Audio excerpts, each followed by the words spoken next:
अस्सलाम वालेकुम नाज़रीन, जी जलवा न्यूज़ में भली कार। मेहर खां AR कमरानी रिपोर्ट जे मुताबिक़ मेहर साकिब कॉलोनी जो रहवासी पब्लिक पुलिस पीस कमेटी जे वाइस प्रेसिडेंट मोहम्मद आचिर बुगियो ऐं Sajjad Ali national press club Mehar पहुची एहतजाज कंदे दायो त मोहम्मद आचर बुगियो था।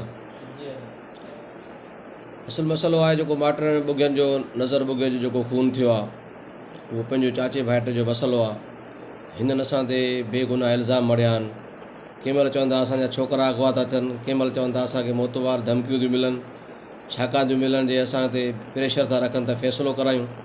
हाणे चाचे भाइटे जो रिश्तो वधीक या असां मिट माइटनि जो रिश्तो वधीक, जॾहिं चाचो ॼाणनि भाइटो ॼाणनि असांजो उन शइ सां छा वञे। हीअ बेगुनाह असां ते एतिरा वॾा इल्ज़ाम था हणनि त कहिड़े बुनियाद ते।